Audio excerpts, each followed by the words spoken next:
Olá, é o Douglas Fossarella do Get It Up. Hoje eu estou aqui com o Boris Kuska. Tudo bem, Boris? Opa, bom dia, Douglas. Como é que você tá? Tudo jóia? Tudo ótimo. Boris, eu gostaria que você se apresentasse. Pois não, meu nome é Boris, tá? Tô desde 90 aí no mercado de TI. Sempre trabalhei com Open Systems, né? Na verdade, não Open Source nos últimos 4 anos aqui na Red Hat, tá? Eu já passei por IBM, HP, Nokia, Oracle e Sun Microsystems grande parte da minha carreira, tá? Estou trabalhando agora aqui na Red Hat faz 4 anos, eu sou o gerente dos pré-vendas, tá? Tenho uma equipe de 17 pessoas, espalhadas pelo Brasil todo, especializadas nas duas principais áreas da Red Hat, que é Cloud Computing, ou plataforma, como a gente chama, e middleware, né, que são os componentes de software para ajudar a rodar os aplicativos de uma forma mais eficiente, ajudar a parte de manutenção e bastante focado também em escalabilidade, preparado para esse mundo de cloud que a gente está vendo agora, né? Que a escalabilidade é o foco atual, né? Qualquer aplicação hoje em dia está sujeita a ter acessos pela internet e isso pode ter lógico, reações inesperadas. Por exemplo, um aplicativo que você está pensando em utilizar por 10, 20 pessoas, de repente pode ter 100 mil ou milhares de pessoas. Então, essa parte de ter uma estrutura de software altamente escalável é o foco da Red Hat, e eu acho que é sobre isso que a gente vai estar falando agora, que é esse novo momento aí de cloud computing, né? Bacana, bacana.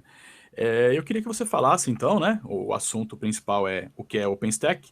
Então, eu queria que você desse um overview do que é essa tecnologia OpenStack.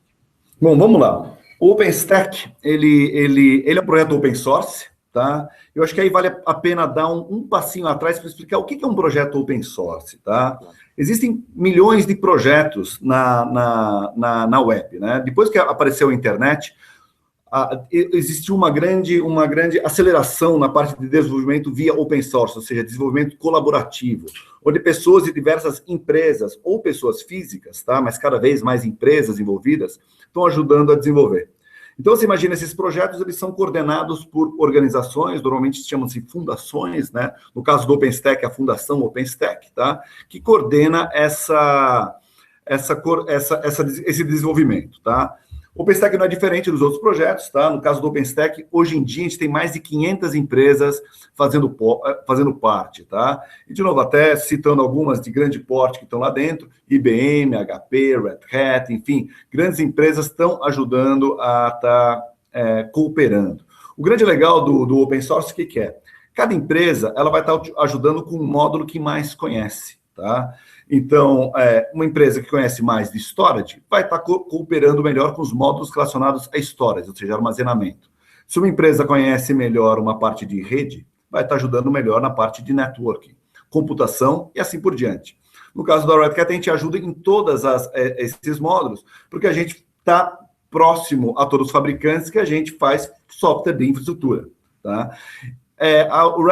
No caso do OpenStack, ele surgiu em 2010, entre 2010 e 2011, com a Rackspace e a NASA, então são projetos já com dois grandes fabricantes envolvendo aí dentro, e a ideia do OpenStack era mimetizar o que a Amazon já tinha lançado, né? No caso AWS, Amazon Web Service, né? Então, a Amazon lançou uma nuvem pública, tá? Muito famosa hoje em dia, né? Muito bem utilizada, mas a ideia poxa, a ideia de uma nuvem pública por módulos, onde cada módulo vai se encaixando e aí você tem uma estrutura montada da forma que você quer, é muito bem-vinda para um ambiente on-premise, ou seja, dentro do data center. Então, o OpenStack veio para surgir exatamente isso, criar todos esses módulos como se fosse um Lego, né? Um monte de peças que se encaixam e todas essas peças, então, elas vão criando uma arquitetura, como a gente fala, né? Própria para estar colocando.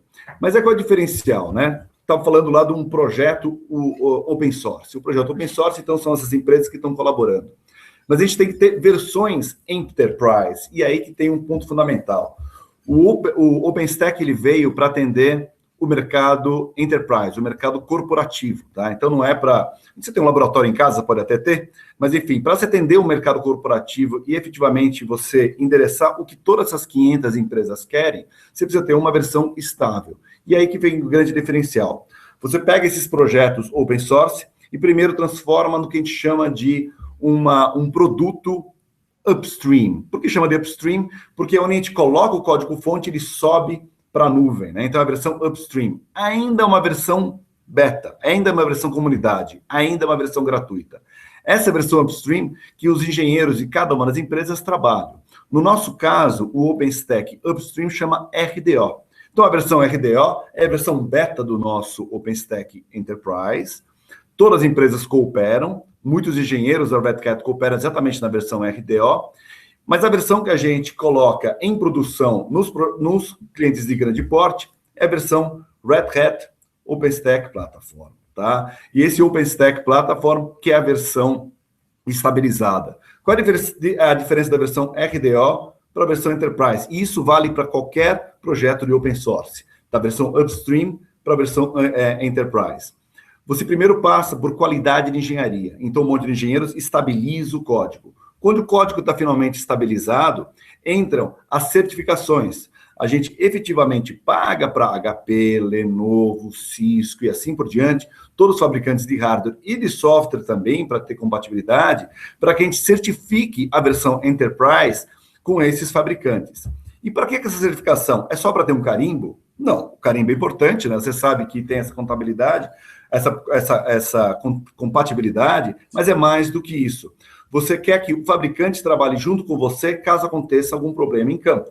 Então, o software está lá em produção, né? Digamos, num grande banco, está em produção. Se acontecer alguma coisa, se for uma versão comunidade, basicamente você não tem suporte. Você vai estar lá pesquisando na web para conseguir colocá-lo no ar. De novo, é diferente de uma versão Enterprise, de uma versão de laboratório, uma versão de teste. Na versão Enterprise, quando ele abre um chamado e existe algum problema de um driver da placa de rede, ou um driver da parte de interface com o switch, ou qualquer componente que você esteja de hardware dentro deles, a Red Hat vai estar trabalhando junto com esse fabricante para efetivamente solucionar, e você tem um SLA aí dependendo do SLA, né, 2 horas ou 4 horas para você conseguir colocar de novo tudo no ar. Então, só para entender de novo, né, você tem os projetos open source, isso funciona com todos os nossos produtos, tá? Que a comunidade trabalha coordenada pela fundação. Aí você tem a versão Upstream, que é essa versão como se fosse a versão beta da versão Enterprise. No nosso caso, chama RDO. E, finalmente, a versão Enterprise. Essa, sim, paga-se para a Red Hat, para você ter uma subscrição. Não existe a ideia de licença, porque a gente é open source, mas existe a ideia de subscrição, onde você tem direito a utilizar esse binário estável e você tem um suporte e todas as seguranças para você colocar esse software no ar. E mais do que isso, você tem a segurança de ter um ciclo de vida, tá? Quando você pega uma versão open source sem ninguém por trás, você não garante nada que daqui a alguns anos esse mesmo software vai estar sendo suportado. Diferentemente da versão Enterprise, que é garantida até por contrato, que você tem aí alguns anos de vida, né? A maior parte dos softwares tem 10 anos de ciclo de vida. No caso do OpenStack, é uma exceção, porque o OpenStack é um projeto muito recente. Existe muita gente trabalhando e muitas coisas novas estão surgindo. No caso do OpenStack, a gente garante por 3 anos, em breve a gente vai estar fornecendo um ciclo de vida um pouco maior, tá? Desculpa se foi meio longo, mas é importante entender esses conceitos de open source, porque efetivamente é o que diferencia de um software tradicional do mercado.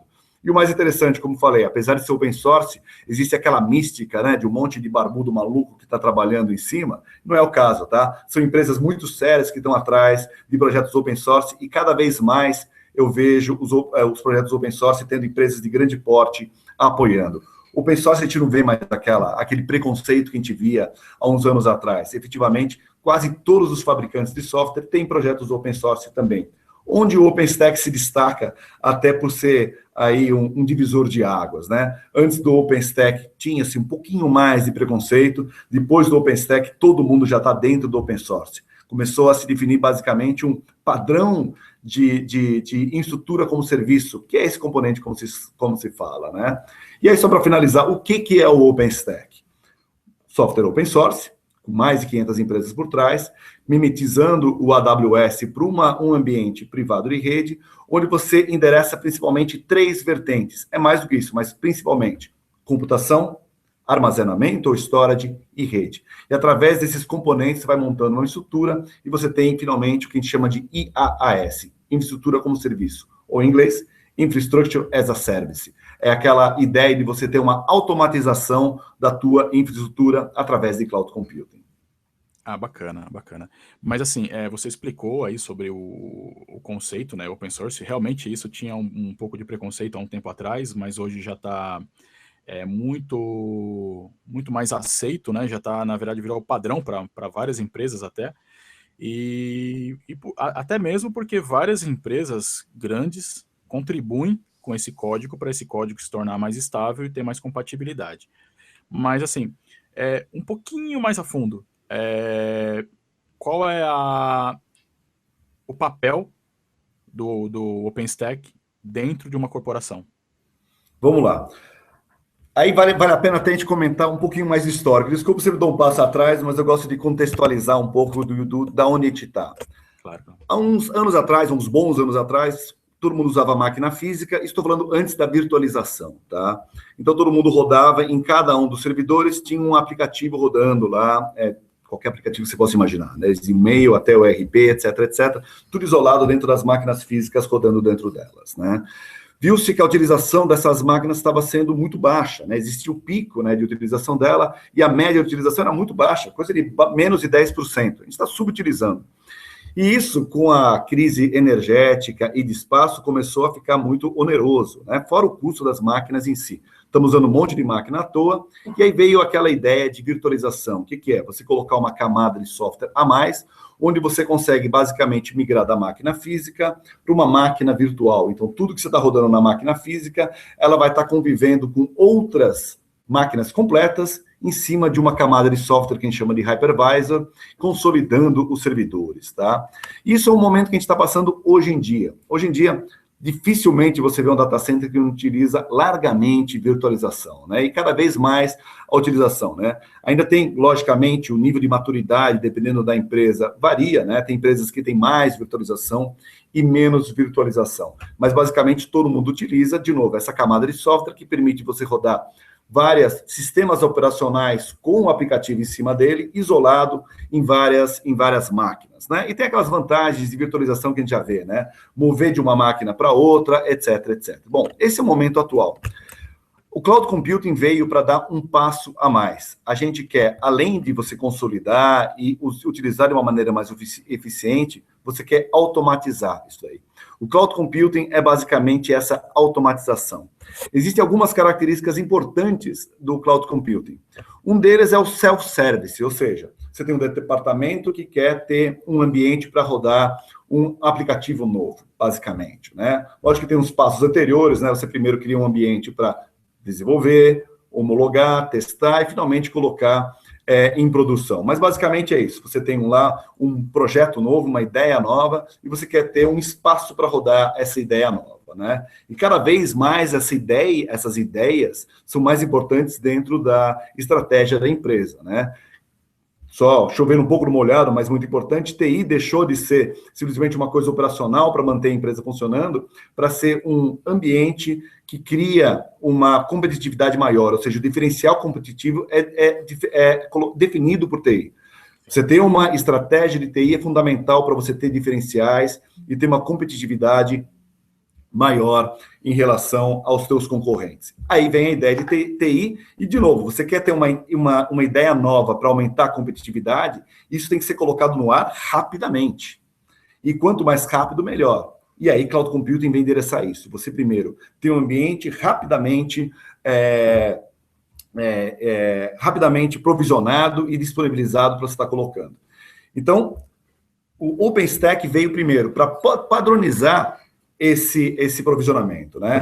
Tem vários fabricantes, teve várias ideias de você passar de uma simples virtualização para um ambiente de cloud, e aí eu vou entrar em um pouco mais de detalhes, a diferença entre esses dois ambientes, tá? Mas todo mundo tinha um pouco de medo, falou assim, puxa, a gente já teve problemas de lock-in, ou seja, ficar preso a fabricantes, já desde aí dos anos 60, né? Os mainframes lá com COBOL bastante famoso, mesmo o client-server que veio em seguida tinha muito lock-in, a própria virtualização você começa a ficar preso com o hypervisor. Pessoal, peraí, agora nessa nova vertente aí, nessa nova forma de implementar a TI, eu quero evitar o máximo possível lock-in. E aí, de novo, a ideia do open source caiu como uma luva exatamente por isso. Quando você tem mais de 500 fabricantes ajudando a criar o OpenStack, e de novo, cada fabricante cooperando o que tem de melhor, a primeira coisa que você tem, e natural sai daí, você não tem o lock-in. Cada fabricante que faz parte do consórcio, né, da Fundação OpenStack, está trabalhando ao máximo para que todos os componentes dele, seja todos os hardwares, seja todos os softwares ou o próprio OpenStack, funcionem com todos os outros 499. Na verdade, não é 500 em ponto, é um pouco mais, mas estou falando só para dar um exemplo, né? Todo mundo quer que todos os fabricantes funcionem. Então, naturalmente, o que sai do OpenStack, todo mundo que está dentro é compatível. Então, você já tem um ambiente interessante, um ambiente que você consegue ter à disposição toda a infraestrutura dos fabricantes que fazem parte, cooperando entre si. Fora a própria velocidade de inovação, né? A cada 6 meses o OpenStack sai uma versão nova, com um monte de coisas novas. Por quê? Um monte de fabricantes estão trabalhando. Diferente de uma empresa de software proprietária, que ela está sozinha lá, mesmo que ela seja de grande porte, digamos uma empresa muito grande, coloca 1.000 pessoas desenvolvendo. Puxa, parabéns, 1.000 pessoas é muito para desenvolver um determinado software. Aí você pega um open source, você tem 50.000, 100.000 pessoas desenvolvendo. É uma ordens de grandeza maior.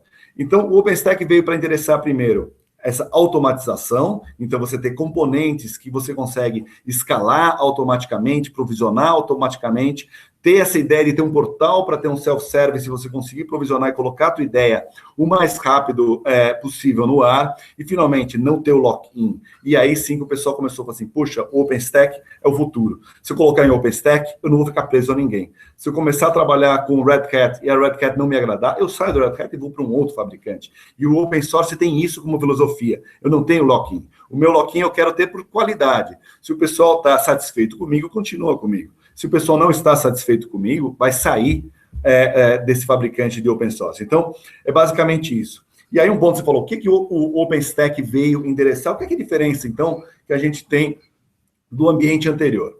Estou falando que o ambiente atual é virtualização. Essa virtualização veio da máquina física, como comentei. Ou seja, você não modificou nada o aplicativo para que ele seja diferente de rodar uma máquina virtual e uma máquina física. Aliás, isso impulsionou muito a virtualização, porque basicamente você não muda nada. Você só está conseguindo colocar mais aplicativos, mais instâncias de sistema profissional no mesmo servidor. Então, muito fácil, você passa de máquina física para máquina virtual. Agora, da máquina virtual para um ambiente de IaaS autoescalável, infelizmente, não é tão fácil. Não basta você pegar a tua máquina virtual, rodar em cima do OpenStack e falar, escale. Ela não vai escalar. O aplicativo tem que estar preparado para isso. E existem abordagens de desenvolvimento que permitem que isso funcione. Isso é um ponto muito importante que o pessoal ainda está começando a aprender no caso do OpenStack. O OpenStack ele está preparado para a nuvem, ou seja, ele escala em grande velocidade. A escalabilidade é, por definição, por projeto, dentro do OpenStack. Mas, de novo, imagina você pegar um sistema operacional com um aplicatitive monolítico, como eles chamam, um aplicativo de grande porte, mas monolítico, ele não tem pedaços, ele é um pedaço só. Você quer que ele escale, você pode colocar várias instâncias desse aplicativo monolítico. Primeira coisa, ruim. O aplicativo, como ele é monolítico, cada vez que você instancia ou coloca mais uma versão dele rodando em paralelo para você ter mais throughput, atender mais demandas, atender mais pessoas que querem rodar, você está instanciando o aplicativo inteiro. Se está aplicativo inteiro, significa que você está comendo muito CPU, muita memória, e a rede também, naturalmente, acaba sendo andando junto. Você coloca 2, 3, 4, 5 instâncias desses, está ficando muito oneroso, fica caro você colocar essas instâncias. E aí, pior ainda, o aplicativo não estando pronto, você tem que ter o que a gente chama de coerência de dados. Cada aplicativo tem os dados dentro dele. Se você coloca 2 aplicativos rodando em paralelo, no mínimo ele tem que estar preparado para que esses dados não entrem em conflito e não se sobreponham um ao outro. Então, no mínimo, a primeira coisa que a gente faz de um aplicativo tradicional monolítico é preparar a coerência de dados. Mas não é o suficiente. Como comentei, você coloca as instâncias pesadas em cada uma delas, você não vai conseguir ter a velocidade de escalabilidade que você precisa. E aí sim que vem o que a gente chama de refactoring, repensar em como esse aplicativo está fazendo, ou, no caso de a maioria dos fabricantes, né, a maioria das empresas que está adotando cloud computing, está até refazendo alguns aplicativos já preparados para a rede. E o que é aplicativo preparado para a rede?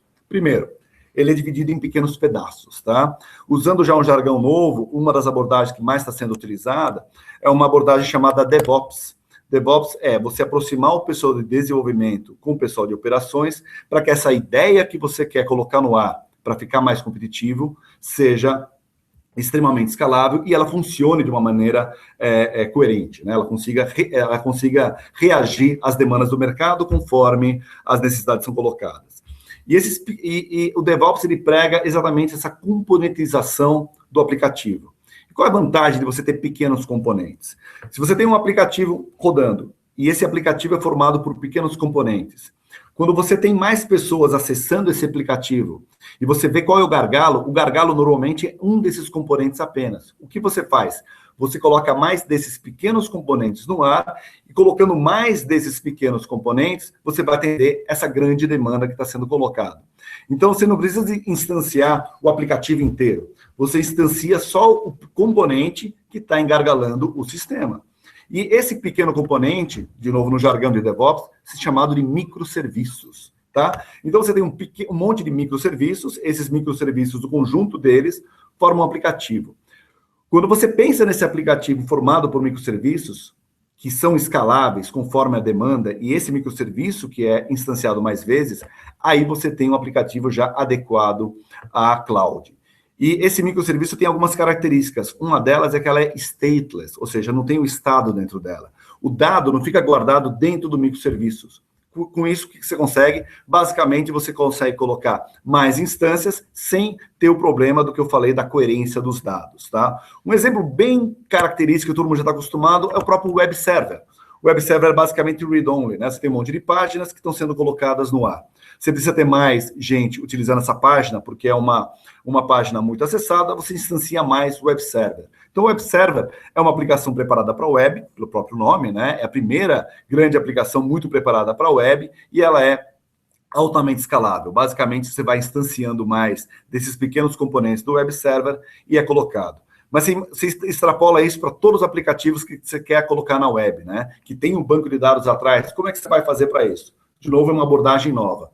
Ou você pega o teu aplicativo preparado para máquina física, que foi para máquina virtual, e faz um refactoring, ou seja, repensa como ela faz, ou você, de novo, desenvolve de uma forma mais moderna, normalmente a abordagem DevOps é o que está sendo utilizado agora, que é uma abordagem de desenvolvimento ágil, que você consegue rapidamente colocar a tua ideia no ar e componentizada, que é preparado para isso. E o OpenStack ele tem alguns módulos que ajudam a fazer isso, né? Existe um módulo chamado HIT, por exemplo, que ele faz a governança dentro deles. E tem um outro módulo chamado Ceilometer. O Ceilometer, ele vai medindo cada um desses módulos, qual que é o gargalo. O Ceilometer avisa o HIT, qual que é o módulo que está no gargalo, instancia-se mais vezes automaticamente.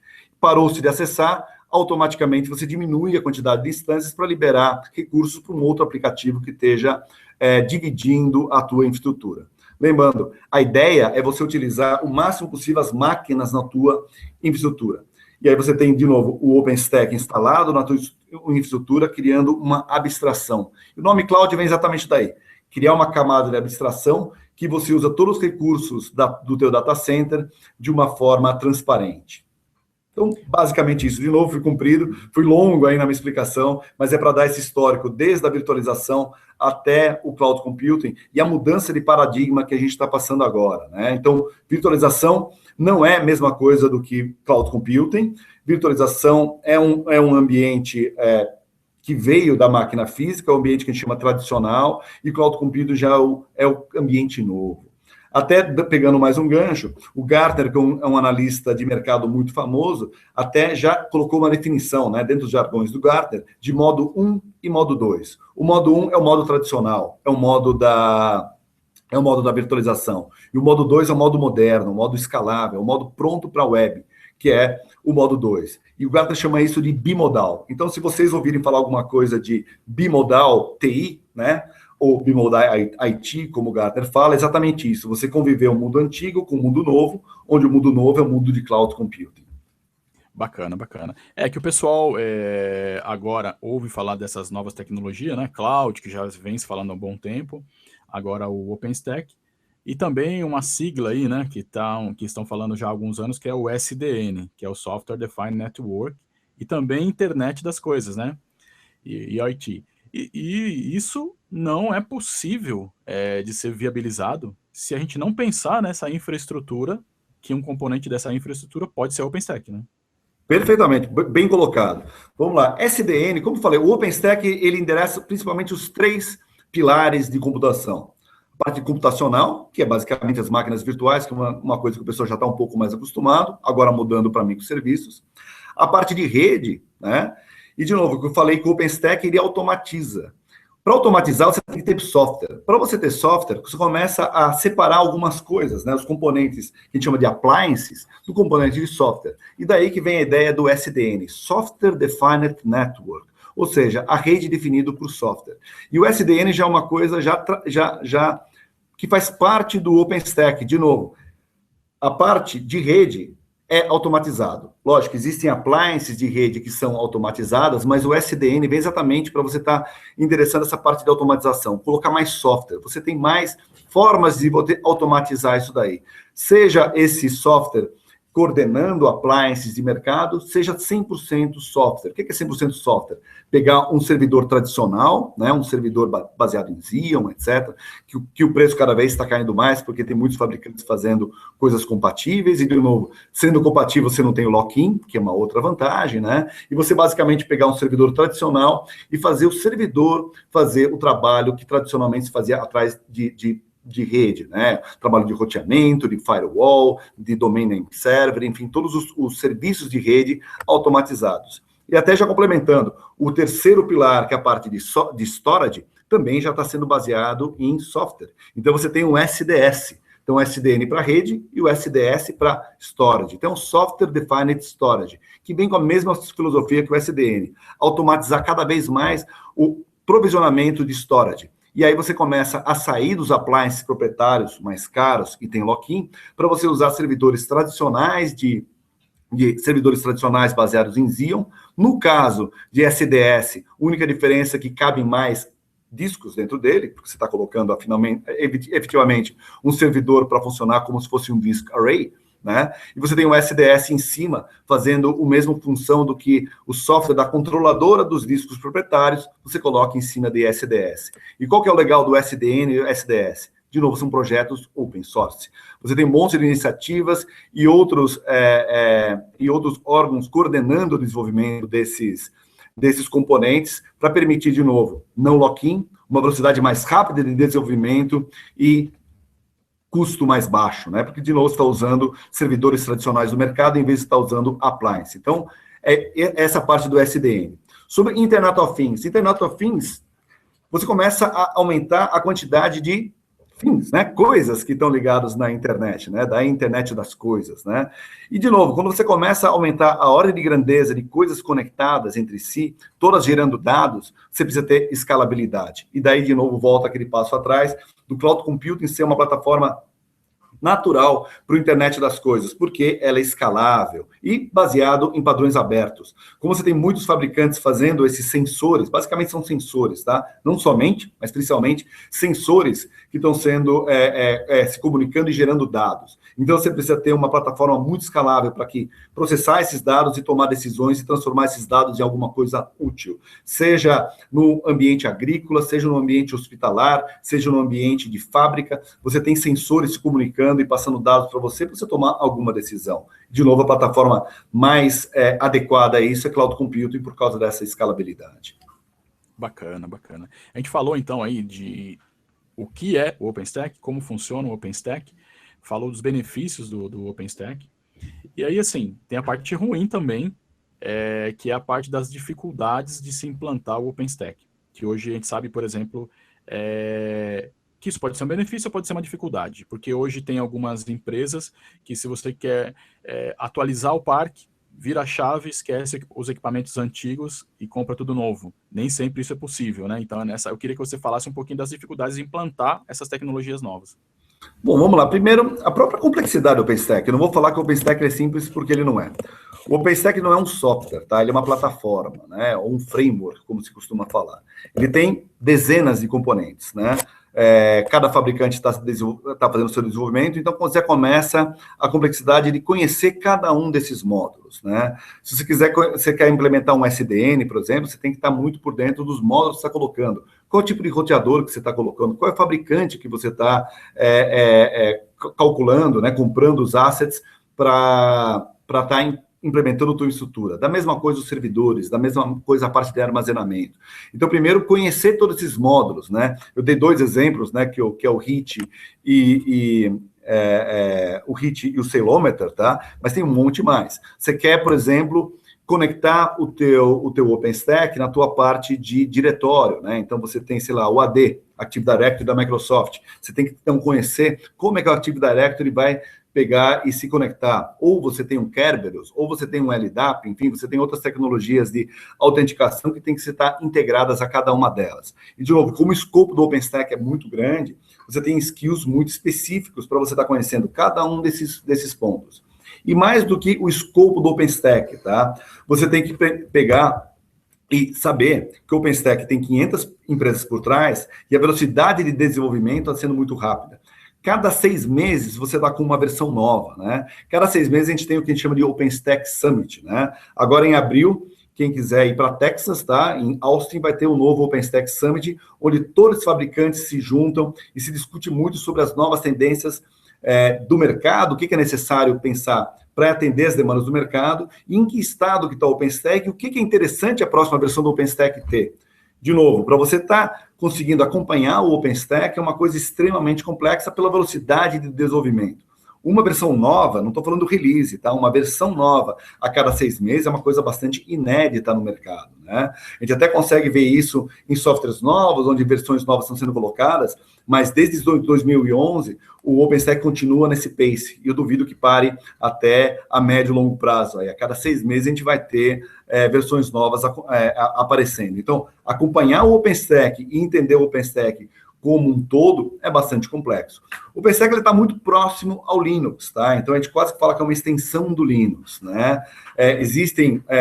O Windows, por exemplo, está até nesse ambiente de OpenStack, mas mais como uma parte client. A parte de infraestrutura é muito baseada em Linux, muito baseada em KVM, que é o virtualizador por default dentro do ambiente de Linux, né, o kernel virtual machine, né, a maior parte das implementações do OpenStack, então, está baseada em KVM, e aí eu estou falando alguns jargões que você está falando assim, poxa, tem que conhecer tudo isso? Sim, você tem que conhecer Linux, tem que conhecer KVM, você tem que conhecer a parte de autenticação, conexão com a parte de estrutura de autenticação, segurança, e aí começa a parte de rede, networking, você vai usar SDN, você vai usar SDS, enfim, o ambiente tem um escopo muito grande. Acompanhar tudo isso não é muito fácil, existem as dificuldades de estar acompanhando por ser uma tecnologia muito viva, muito rapidamente sendo desenvolvida. E, obviamente, aí vem a parte de treinamento, onde você vai treinar para você estar conseguindo, onde você vai estar conseguindo colocar, pegar informações sobre isso, né? Então, é nessa parte que eu ia entrar agora. É lógico que tem essa questão da dificuldade, né, de se manter atualizado, porque justamente a atualização é muito dinâmica, muito rápida, mas a vantagem de quem está tentando se atualizar, né, nessa área, porque ele vai surfar aí na crista da onda por um bom período, né? Então eu queria saber de você o que você vê de vantagem de entrar nessa área e quais as possibilidades de se atualizar ou de fazer treinamentos sobre o OpenStack. Perfeito. Bom, primeira grande vantagem, o OpenStack, né, está virando o padrão de fato de infraestrutura como serviço, tá? Então, isso é fato, né? Todo mundo já está, até ano passado, retrasado, a gente via muito estudo, e esse ano eu estou vendo muitas implementações reais de OpenStack. E grandes clientes estão utilizando OpenStack, clientes médios também, as universidades também estão utilizando. Então, de novo, estou vendo isso como uma tendência, até pelo fato de quase praticamente todos os grandes fabricantes de IT fazerem parte da fundação OpenStack, isso você vê que isso vai realmente virar o padrão de mercado. Então, o OpenStack é a tendência, não é só um hype, hoje em dia já é uma realidade, né? Então, você já está vendo o OpenStack em implementações de grande porte, tá? Por razões éticas, eu não posso só citar quem já está utilizando, né? Tenho acordos de confidencialidade, mas eu garanto você que está todo mundo vendo e todo mundo já começando a implementar o OpenStack, é o padrão. Então, Se você quiser entrar nesse mundo de IT, de cloud, OpenStack é o caminho certo para você estar se colocando, né? O próprio OpenStack.org é um ambiente interessante para você estar colocando, tá? Os summits do OpenStack, eles são publicados na web, é um outro ponto que você coloca. Mas se você quiser começar a entender o OpenStack do básico, tá? Para o pessoal que está começando a entrar agora no OpenStack, eu tenho uma boa notícia até, né? A própria Red Hat colocou disponível um primeiro curso gratuito, né? O CL010, se você procurar no Google CL010 ou um curso básico Red Hat, você vai cair numa página da Red Hat que te coloca um monte de vídeos, laboratórios, para você começar a entender o OpenStack, casos de uso, etc. Então, o primeiro passo, boa notícia, né? É gratuito, né? Então, você consegue entender um pouco mais. Segunda coisa, é open source. Se open source existe a versão upstream, aquela versão beta que eu te falei. Qualquer pessoa pode entrar, pode procurar RDO dentro do Google e achar a versão upstream, a versão gratuita do OpenStack para baixar. E você tem até uma versão um pouco mais simplificada que a gente chama de all-in-one. Em vez de você instalar cada um dos módulos por si só e fazer todos eles se falarem, esse all-in-one é uma simplificação de OpenStack, provavelmente não adequado para a produção, né, que você precisa ter um pouco mais de tuning para você estar fazendo isso, mas para um laboratório é muito adequado você instalar a versão all-in-one para estar colocando. Então, você tem lá o CL010, um curso gratuito, você já tem cursos, você já tem a opção de achar esse software, baixar e começar a utilizar. Existem os cursos pagos, tá? E melhor do que isso, já existem certificações, tá? A Red Hat tem 3 cursos, um curso básico, um curso intermediário, esse curso intermediário tem uma certificação, e um curso avançado, né, um administrador avançado, que também tem uma certificação. E no caso da Red Hat, todas as certificações são colocadas na webpage da Red Hat. E qualquer fabricante, qualquer cliente que queira contratar alguma pessoa que tem um certificado Red Hat, vai lá dentro, faz uma query, essa query também não é cobrada nem nada, não precisa ter login nem nada, ele vai lá e tem uma listagem de todas as pessoas do mundo que tem certificado, tem determinado certificado. Então, se você quiser se expor ao mercado, basta você começar a estudar e ter um certificado de OpenStack. No caso do Red Hat, você já vai ficar aberto ao mundo todo, ou esses clientes / fabricantes podem fazer uma query para ter, determinada pessoa tem um certificado, vou entrar em contato para estar contratando, ou contratando para integrar ao quadro, ou contratando para fazer algum serviço, alguma coisa assim.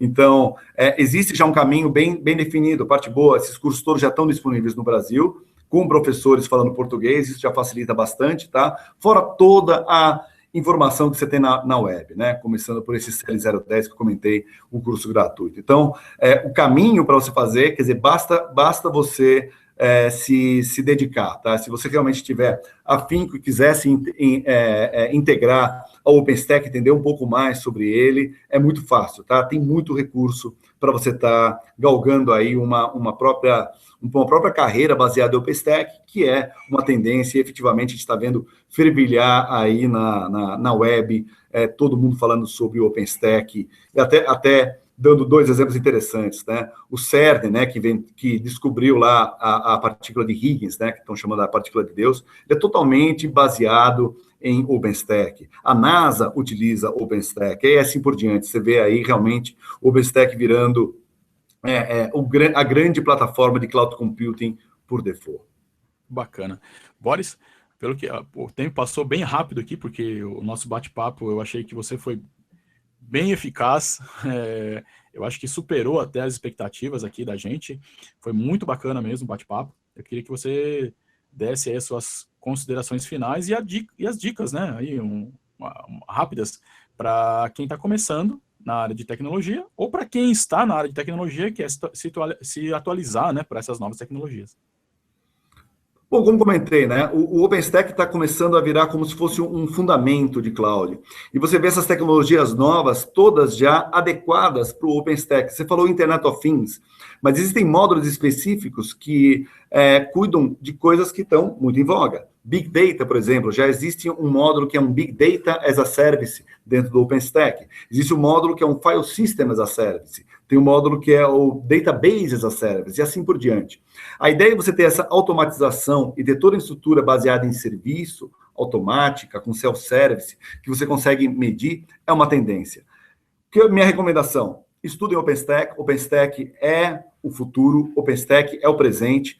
Você começa a ver todas as novas tecnologias já fundamentadas em cima do OpenStack. E a recomendação é, sim, o caminho é esse. Comecem a se inteirar, façam um curso gratuito, baixem o RDL e comecem a estudar o OpenStack, que eu tenho certeza que vai ser muito fácil de conseguir oportunidades no mercado, trilhando esse caminho aí de estrutura como serviço, como te falei, é fundamental para que tudo funcione nesse mundo web que a gente está vivendo hoje em dia. E obrigado pela oportunidade de participar, Douglas, realmente foi um prazer falar com você. Obrigado também, Boris. E espero que você participe aí dos outros summits também, né? Só convidar, estamos aí. Muito obrigado. Obrigado, até a próxima. Tchau, tchau.